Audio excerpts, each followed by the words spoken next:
Welcome back to another episode of the Marginally Offside Football Podcast. Let's just dive straight into it. Hi, Siddhant. Hi, Muskan. What's up? So, What's hello, up? Shaman. How are you? Very good. A few interesting games for a midweek tie. Let's start with Bournemouth and Yeah, Brighton. One struggling very badly. Brighton, you can appreciate their football, but they're not getting the results either. yeah. Bournemouth possibly in trouble. Any chance of Eddie Howe leaving, Muskan? I think he just as we discussed about in the last week as well. Eddie Howe, like contemplating himself that he might leave for the betterment of the team if this rotten form continues for them. They have been slightly unlucky with injuries, but you can't really put down everything to injuries because they have spent a lot of money from their own standards in the last 2 to 3 windows. From that sense, they still have lost 3 to 4 good players, but they could have at least had the squad to not lose these many games in such a period of time. And the loss of Steve Cook now in that loss to Norwich City will really further dent them. He's one of their senior players. So yeah, it's going to be tough for them, and that too against Brighton, who at times look good, at times look very average. So it's a dicey one for me. So I might not go beyond a draw for this one. Bournemouth might pick up a point here. So 1-1 draw. Yeah. Siddhant? What do you guys think? It's a big call. Yeah, Steve Cook made a magnificent save, but unfortunately he won't be available. So Yeah. yeah, that plays a bigger. It makes a massive impact for Eddie Howe. And yeah, I think his time is coming to an end at Bournemouth. It won't be nice. Looks like it's going to be a nasty, nasty end. Not he doesn't deserve that, but that's the way football works sometimes. And Brighton, yeah, as Shamant mentioned, as you mentioned as well, Misgan, they played wonderful football. They look good, but results just haven't gone their way this so far. This is actually a game. It this is their game. This is the game where they can get all 3 points. So I'm going for a 1-0, 2-1 Brighton victory. Bournemouth, I think it's a similar case with Eddie Howe with respect to Pochettino. He has taken Bournemouth as far as he possibly can. That's what Pochettino did with Tottenham. But we all know how it ended to Tottenham for Pochettino, and sadly for Eddie Howe, I don't think Bournemouth will still stack him. But as he admitted a couple of weeks ago, I think he might just step down for the betterment of the team. And Brighton, when they're Absolutely. attacking, they've been brilliant, but they've been horribly open at the back at times. That was almost unheard of last season, even though they were almost relegated. Chris Hughton almost always had them organized at the back. But to sacrifice, to get attack, you need to sacrifice a part of your defense. But I think they've sacrificed a bit too much. So uh, I think I'll go with Ms. Khan here. I think Bournemouth desperately need a win, but I don't think they'll get it. So I think it'll be a 1-1 draw. Moving Uh-huh. on, a potential six-pointer, Aston Villa and Watford, both teams coming in with you know positive results, arguably. Siddhant, what do you think? Yeah, positive results. Villa barely making it through thanks to Jack Grealish. Watford themselves, they did well, but they could have done a lot more in that game. Dini missed a brilliant chance to send them ahead, and it will play on him going forward, especially against a relegation rival. And Villa do not look like a side, especially at the moment, that might survive this season. They need a striker. They've been linked with literally every striker they could have possibly been linked with, even Christian Benteke, and a couple of outrageous names that shouldn't ever come close to an Aston Villa in this form. But yeah, with Jonathan Koja possibly leaving, gives them a lot more problems, and they should have had a striker by now. That alone for me is going to be their biggest problem, combined with their defense, their the refusal to buy a goalkeeper younger than the age of 35. It's all going to come together, crashing down, and this gives Watford another chance to just move out of the relegation zone and maybe edge closer towards that 12, 13 spot. It's going to be tough for them, but under PSN, I see them doing it. So 2-0 to Watford for me. Ms. I Khan? think Muskan? Shaman. Uh, Okay. Yeah, you start. Yeah. yeah, I think Siddhant covered it pretty well. Aston Villa Mm. pretty much heavily dependent on Jack Grealish. Wonderful, Mm. wonderful goal at the weekend. And Pepe Reina could have done better, but he pulled off a brilliant save at the end when Mope, hit that volley in.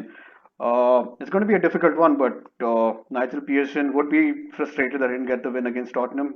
They could have pushed for a win. Aston Villa, they've been shaky all around. As Siddhant said, they desperately need a striker. They won't have one in time for the game. So I can see Watford going away with it. And Deeney will look to, erase his mistake and probably get on the silver score sheet. So I'd say Yep. 3-1 Watford. Yeah, I think I have to agree with you guys. Watford, I think were put Spurs under a lot of pressure in that game. I think they should have scored at least once or twice. Even before Dini's penalty miss, Saar missed a good chance. I think there was one chance for Delafeu as well, and when he missed it through.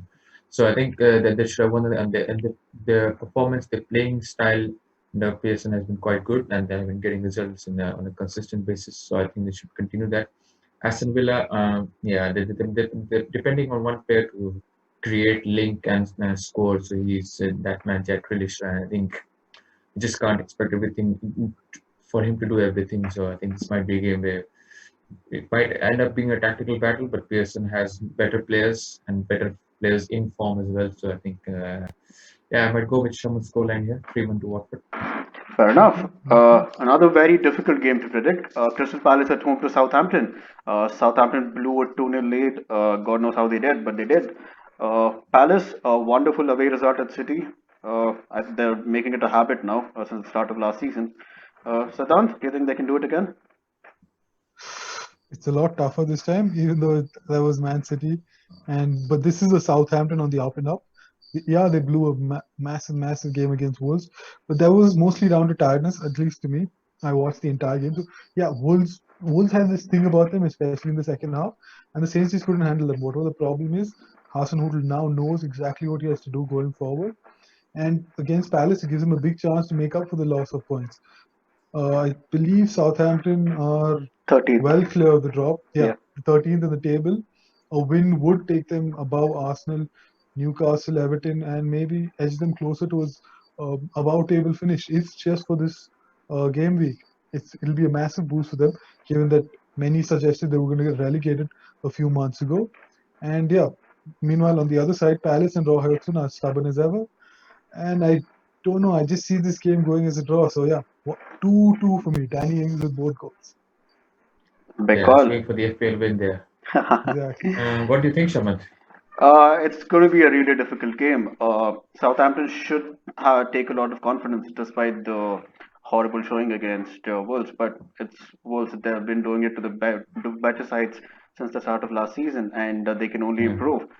Palace, a lot of people expected them to struggle given their injuries during the Christmas period, but they've coped well. Roy Hodgson, as solid as ever, will make things very difficult. Cenk Tosun scored against City.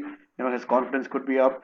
I can see Crystal Palace, giving Southampton the second loss in the space of 3-4 days. So I'd say 1-0 Palace. Yeah. I think I'll go with the Southampton win. The Southampton's recent record at Crystal Palace have been quite good, surprisingly so. The last two games they won there 1-0 and 2-1, which means that Southampton know how to win in that round, even though it might not be a very prolific stat to argue with, but still Southampton, and bearing in mind that Crystal Palace home record at times can be really sketchy, and Southampton at times have played very well away from home. Against Leicester they played very well, and against Aston Villa they played very well away from home these games. So I think I should back them to get a win. It's a very narrow win, even though they drop, as Siddhant mentioned, I rightly mentioned that I think there's some of the drop against Wolves was down to the drop in the energy levels at times. I think they slightly complacent after the 2-0 lead, but not blaming them for anything. It comes when your energy level comes slightly down as well. So, yeah, I think they will be back with a win. I think it will be 2-1 to Southampton. Yeah. Fair enough. All three of us with different results. Probably the first time this has happened. Yeah. Let's move on to Man City. They go to Bramall Lane.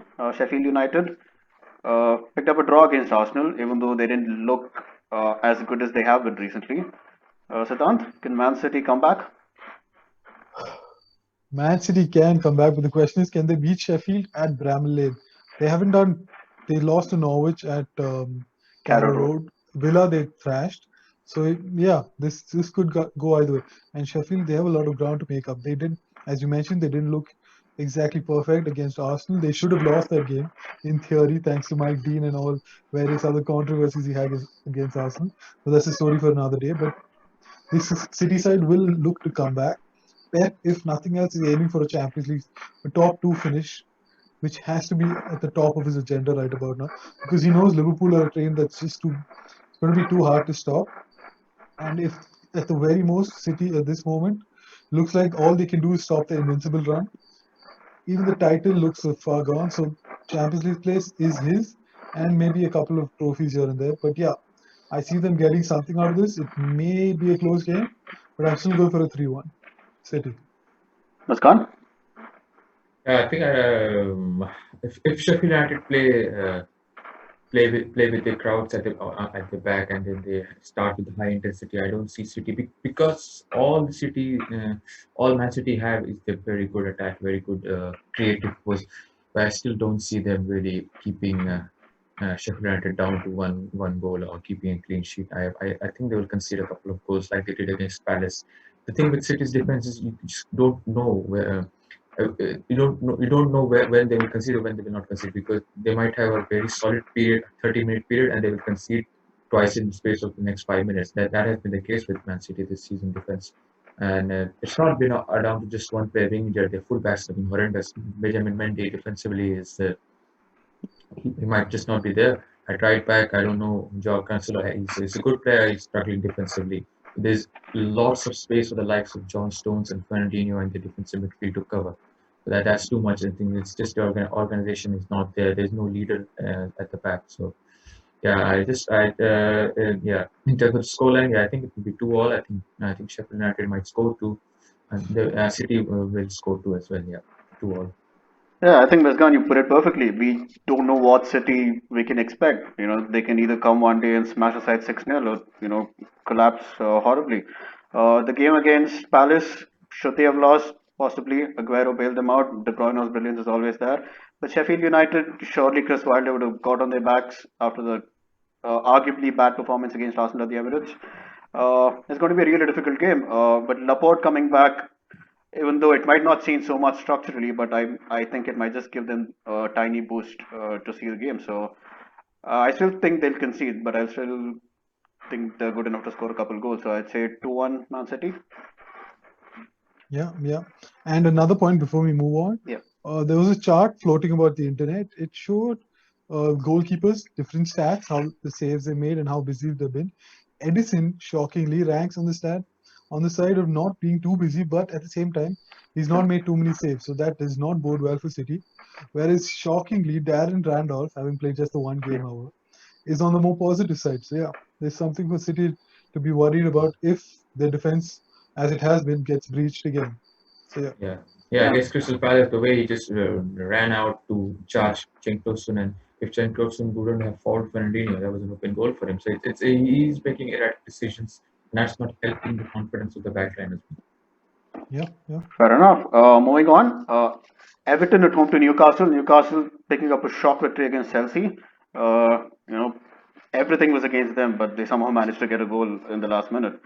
What do you think, Siddhant? I saw that game, and from a pure entertainment standpoint, there was a bar in the last 30 seconds, and Matt Ritchie doing what Matt Ritchie does. That game was possibly one of the worst games I've ever seen, because Chelsea could do nothing against that Newcastle. And yes, one of the worst games of entertaining football I've ever seen. But when it comes to tactically proving football, that was brilliant. Steve Bruce outplayed Frank Lampard there, because Chelsea could basically do nothing. They struggled to create anything, and that's been one of their biggest. Newcastle, however, their main issue needs to be sorting their front line. If they get those three clicking, especially with Sam Maxima back, and he looked brilliant, provided the cross for Hayden's goal, it might just make a massive difference to them. And Everton, they played West Ham, and They drew 1-1. Finished, yeah, 1-1 draw. But at no point in that game did they really look like they were actually in complete control. That's something that Ancelotti needs to change. And with Richarlison hopefully back, maybe even with Siggy back, it might make a massive difference. But I don't see too much happening, especially if Newcastle play like they did last weekend. So I'm going for a 1-1 draw. Fair enough. Yes, I agree. What do you think? Newcastle, the days of you having more possession wins your games. I think that's done now. Newcastle showed brilliantly that you can just sit back, be compact, defend close up, and do really well. As for Everton, yes, against West Ham, they were lucky to get a point. Uh, it's really a difficult one. You know, you can argue that Carlo Ancelotti needs more time to settle in, but I don't think Yeah, yeah. this is the period that he can afford to drop points, especially against the teams that are in and around him at the table. Newcastle, with the momentum, despite the fact that they're going to Goodison Park, I can see them doing something. I'll make a bold call. I'll say 1-0 Newcastle again. Yeah, it That's might nice. not be bold because I think last season Newcastle when they had won 1-0, so you might turn out to be right as well. So I think this is a sort of game where Everton might struggle even though at home. Even though you remember Everton went away to Newcastle and won there 2-1. So yeah, but still Newcastle, as Siddhant rightly explained about the game against Chelsea, how Steve Bruce tactically structured them to nullify all the threats that Chelsea would have posed. Even though there were injury issues in between the game, one player got stretched off and like hobbled off, and one player got injured. Hayden took a lot of time before recovering. So it might be a situation where Steve Bruce is now mentally preparing for every worst possible thing because he has had a lot of injuries in the last few weeks. So I think he might just produce one more tactical performance where he might just earn a draw. I think it's going to be one all draw. Newcastle scoring somehow from set piece and Everton scoring and Newcastle then hanging on. Yeah, 1-all. Do you think injuries with news coming out that both Paul Dummett and Jethro Williams are out for the season, do you think that'll make a massive impact on the game? Yeah, it might make a massive impact, but I think they are welcoming Matt Ritchie back Yeah. into the team. I think this is good news for them because the set piece delivery in the past few games have been horrendous to say the least. At times they have been good. I think Matt Ritchie will provide consistent set piece deliveries on which Newcastle create a base for creating chances in the final third. So it might not be a really bad thing. Yeah, Matt Ritchie might have to play a lot in the coming months, which might be a worry. But but there's a positive side that he is fit now and he might play the next however many league games are left. I think 14 to 15 league games are left. So yeah, Mm-hmm. Fair enough. Moving on to the biggest game of it's not the weekend, it's the midweek.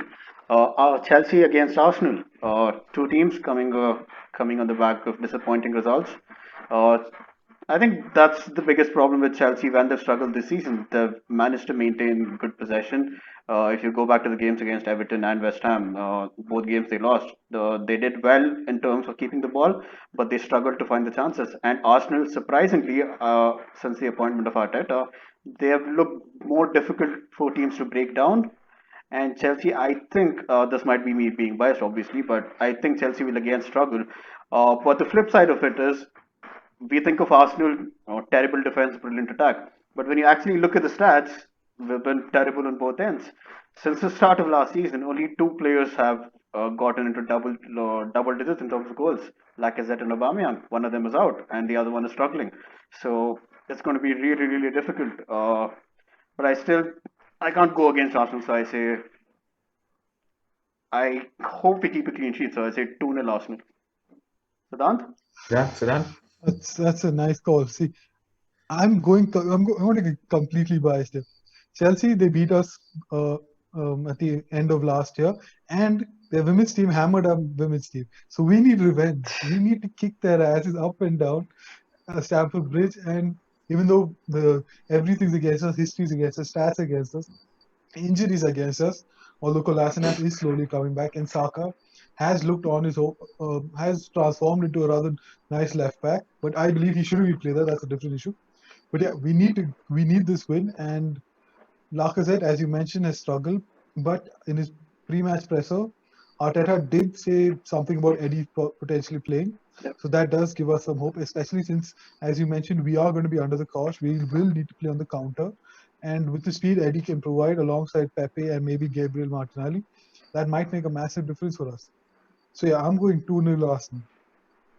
Muskan? yeah. When Chelsea have come up against teams that have been not in good form, and then when Chelsea are playing at home against them, they have struggled. It's just being I don't because Chelsea sometimes can have the luxury of having a lot of the ball and not able to use that well, especially against Newcastle. That happened. It happened at home against West Ham. It happened at home against Bournemouth. They lost all those games. So it would be good for Arsenal that if they play with around 35% possession and just play on the break and hope that Lacazette scores or Martinelli scores or either of Ozil Pepe scores. I doubt though whether Arteta will go for that attacking lineup. Whether he will start with a 4-2-3-1. I think he might go with 4-3-3. More protection in midfield because Chelsea will look to have more possession in the middle areas because in the full back areas Chelsea really don't have that attack crossing prowess. Reece James has been doing good. Then on the left hand side, Aspilicueta is more of a defensive full back. So yeah. And the other thing as well is Arsenal haven't won there in the last 7 years, so it's another thing that you guys have to improve on.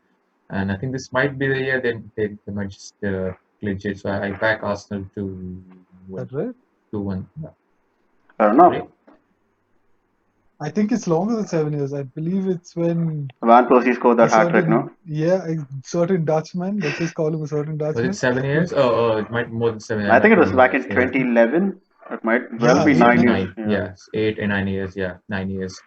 Game Yeah, that's quite a yeah. long time, and you just got a. I think Arsenal got a 0-0 draw in between. Other than that, you lost all the games. So yeah, I think it will be 2-1 to Arsenal. Yeah, Chelsea might well, score. when Gabriel Martinelli plays, Gabriel Martinelli scores. So Chelsea have no chance. Let's move on. Leicester City at home to West Ham.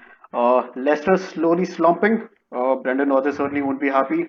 Jamie Vardy missing the penalty broke the hearts of many FPL fans out there.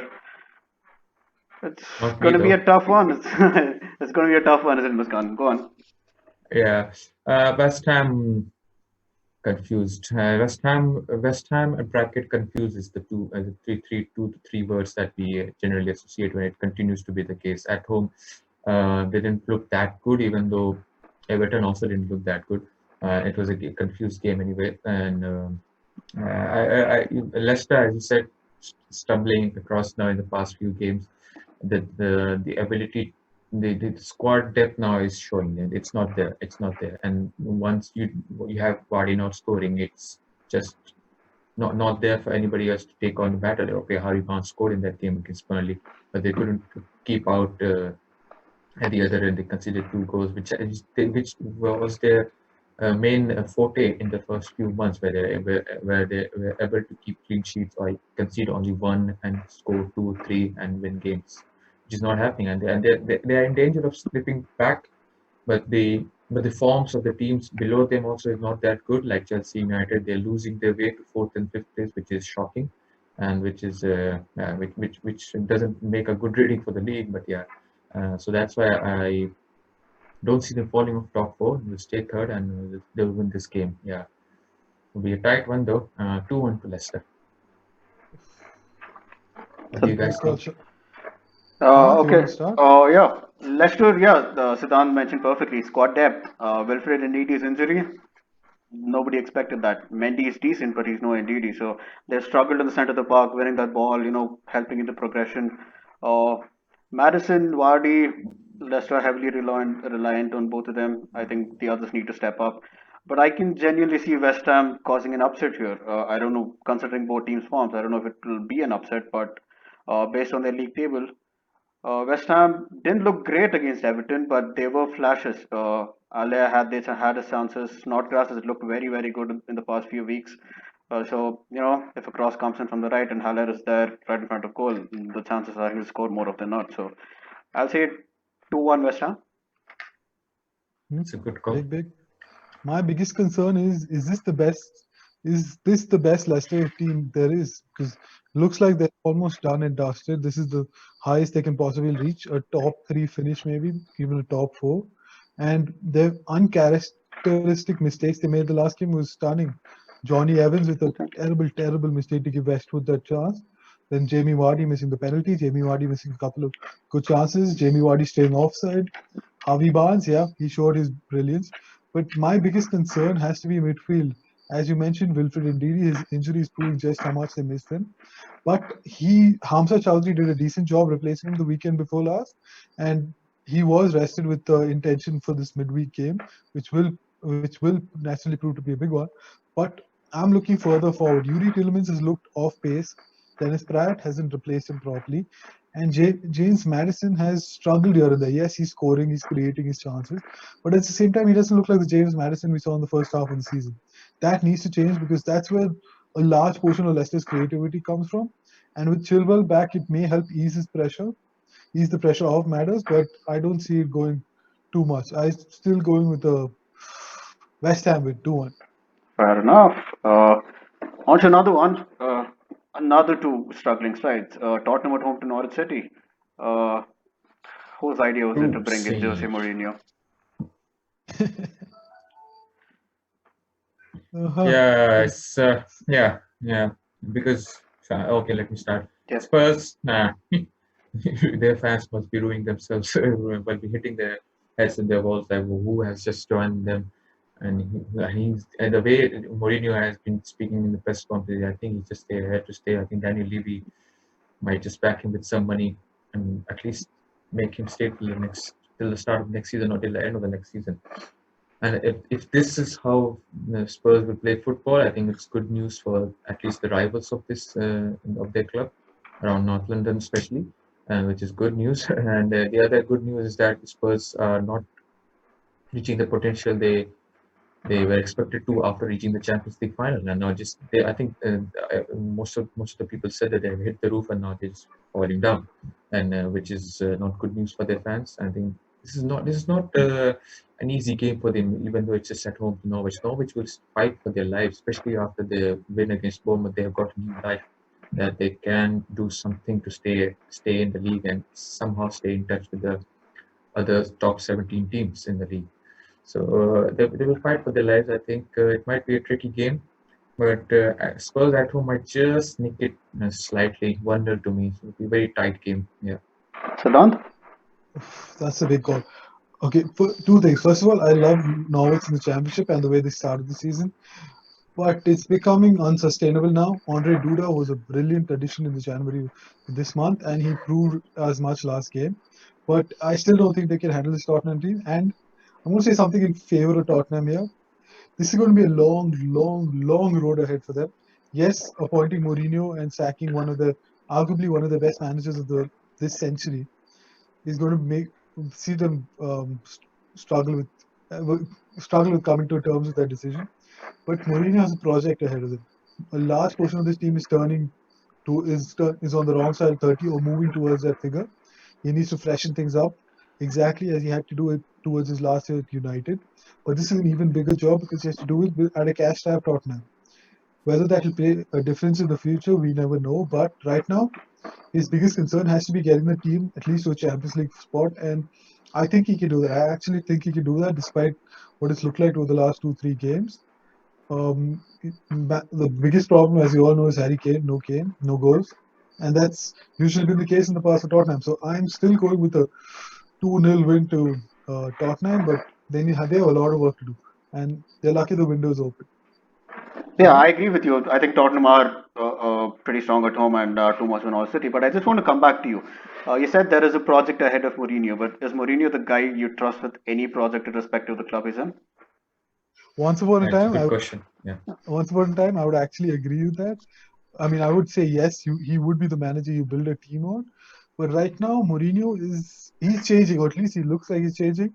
It's what scared many Arsenal fans when he first turned up at Tottenham.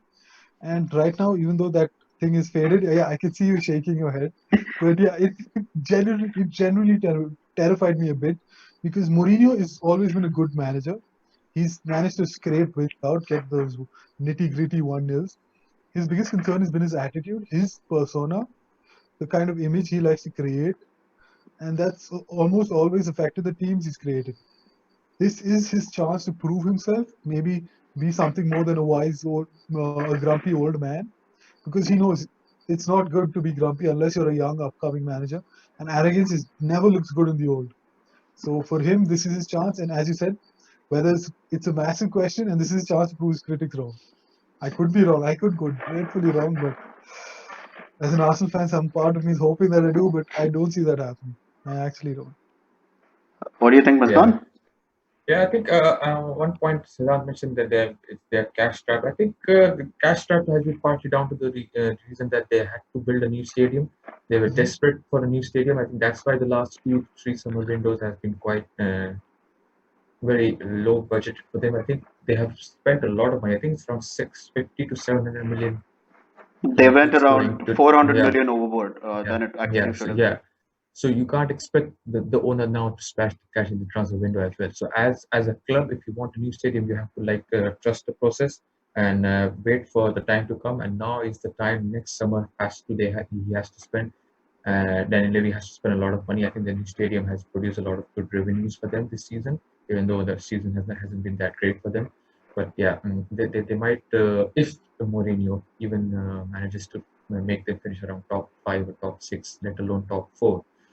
The top 4 looks quite a distant memory for me, in my opinion. So if they manage to finish in the European place, they might have just enough money and finish around to quarterfinals of the Champions League, which also looks unlikely. Yeah, so they might have enough money to spend in the summer window. And remember, Mourinho is still not. He's changed. His attitude has changed, but he's still the manager who will want finished products as his players. He will not want any 22, 23-year upcoming players coming up to build his squad. He will still want a proper players who have proven in the other leagues to come here and help him build his team. We all know Mourinho is still 3-year project manager. He can't go beyond second or third year.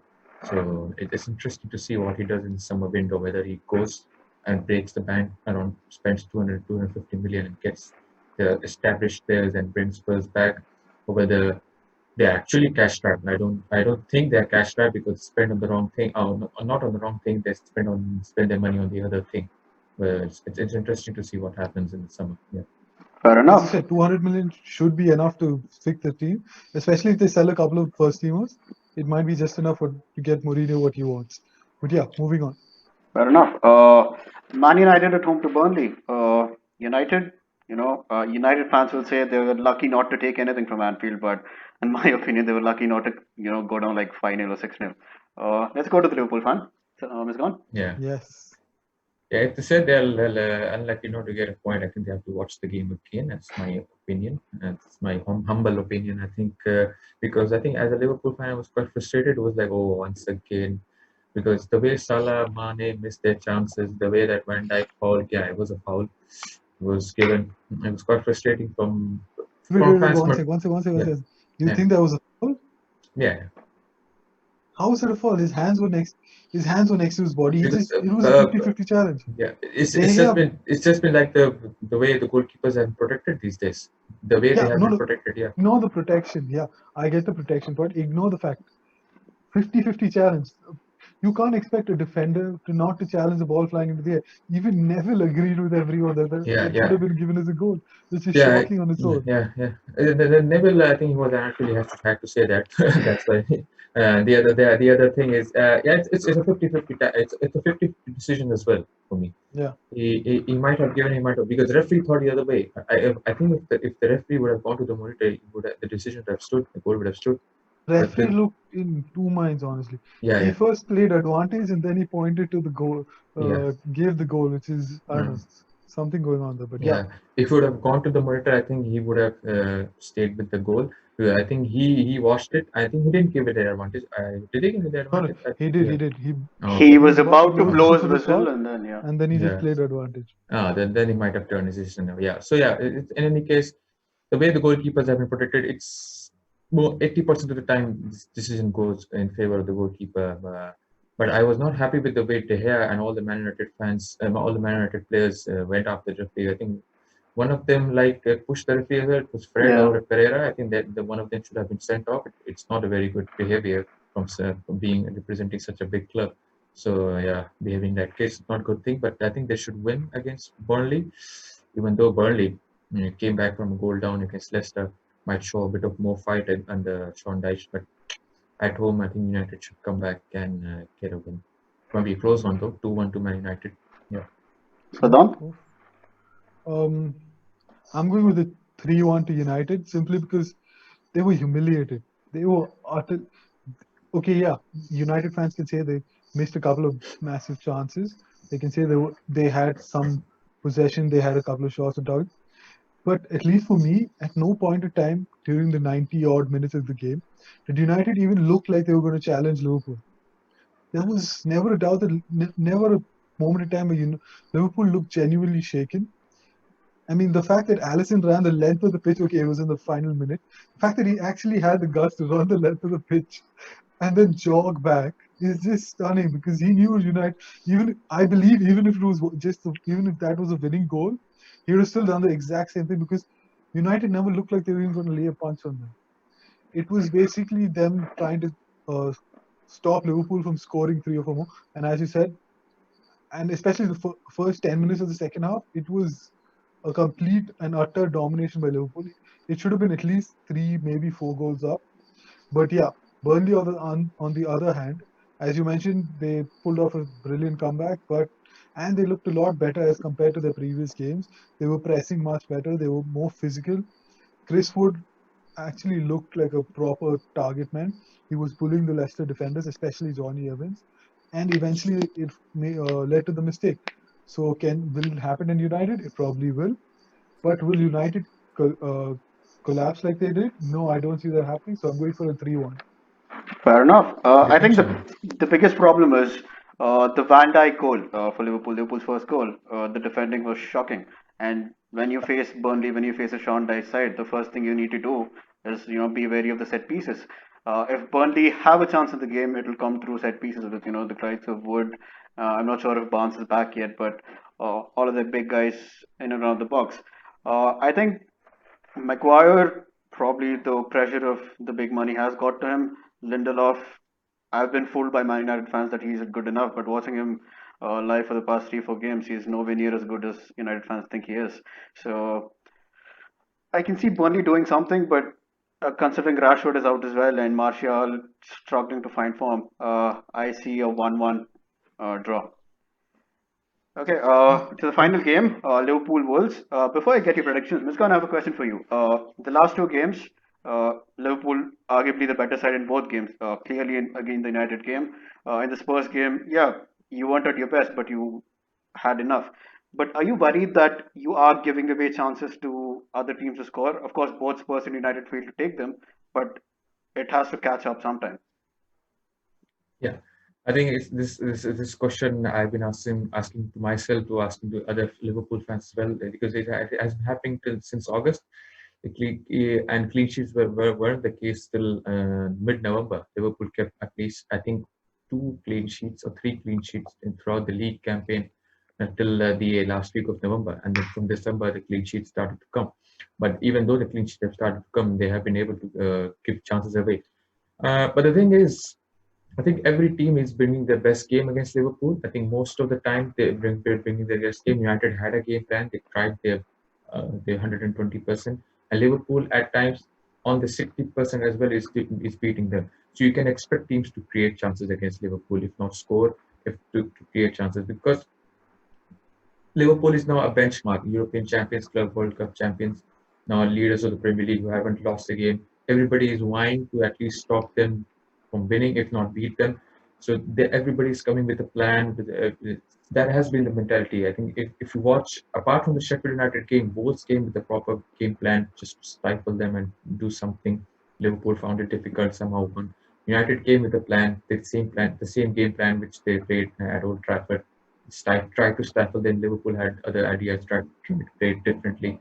Uh, Even against Spurs, Mourinho parked the bus, made it very tough. Even though Liverpool were the better side, had two opportunities hitting the post. One of the opportunities cleared of the line by one of their defenders. So if you count the number of big chances in the game, I think Liverpool have had bigger chances. So it's their own deficiency. They're not able to kill teams off. I don't think giving away 2 to 3 chances in a game is a worry. I think being not clinical in the final third is a worry, because the front three has been quite good and they should really be finishing chances at a regular basis. I think Salah's missed chance is an example. If he scores around that mark, 50th minute mark, it's 2-0. Then United open the game up in that point, and then it's floodgates. Then the game becomes quite easy for Liverpool to play at that stage. So yeah, more from the defensive point of view, I think the attackers need to give more leeway, especially when they're getting good chances. Yeah, so and I think that's the case. Yeah. What's your prediction? Wolves for the Liverpool, yeah, it's going to be a tough game, especially after such a emotional game. And for the first time, Liverpool fans sang we're going to win the league, which was which I didn't like personally. But yeah, fans get overawed by the emotions. It might be a very tough game because a few players really play their heart out at Anfield, and the celebrations now look like okay, this was the big hurdle, big to hurdle pass before that the Holy Grail thing.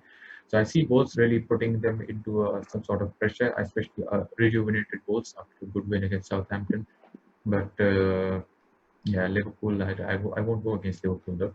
So yeah, Liverpool might concede though 2-1 Liverpool. Yeah, what do Saddam? you guys think? Big call, but yeah, I see it going more or less the same way. 2-0, no, 2-0 to Liverpool, although clean sheet. Trent Alexander-Arnold needs a clean sheet. But yeah, Wolves are a tough team to play, especially in the second half. I don't know where they get that energy from. Something Nuno has done to them is just seeing them pump up in the second half, especially Jimenez and now Adama Traore. But my biggest concern is on that right-hand side for Liverpool. A lot of people have mentioned it. We all know what Alexander-Arnold can do on the other side. But this, on the more defensive side, him and Joe Gomez have been targeted, especially on Sunday against United. It seemed like everything was United trying to focus everything on that side to overwhelm the two, and they did work more often than not, with Henderson, Van Dijk, and even Wijnaldum at times coming back to help out. Question is, against this Wolves side that are often relentless in the second half, with their pressing, with their energy levels going sky high, it might just make a difference. So I'm going for a 2-2 draw. Fair enough. It all depends on the start. If Liverpool have the usual start, not the one that they've been having in the last 3 or 4 weeks, but if Liverpool have a good start in the first 20 minutes, put a couple of goals into the net, it's over. But if Liverpool make the same mistakes, I wouldn't say mistakes, but if they struggle to score early on, take the game to the dying minutes, and if they concede 1 or 2 chances like they have done in the last 2 games, I think Wolves have a very good shout. And considering the form that, of course, we talk about Raul Jimenez and Adama Traore, but Pedro Neto has been very good recently. Even at Anfield, luckily or unluckily, his goal got disallowed, and the same happened at Old Trafford as well. So he scored in the last game. Probably will want to score again. From an Arsenal fan wanting Liverpool to miss out on the Invincibles, I'll say 2-1 Wolves. I Yeah, want to save that bit and see what happens. Fair enough. We had a fair good play. chat. Hopefully, Yeah. we'll see how the results go. Let us know what you think, and we'll see you next time. Bye bye. Bye bye.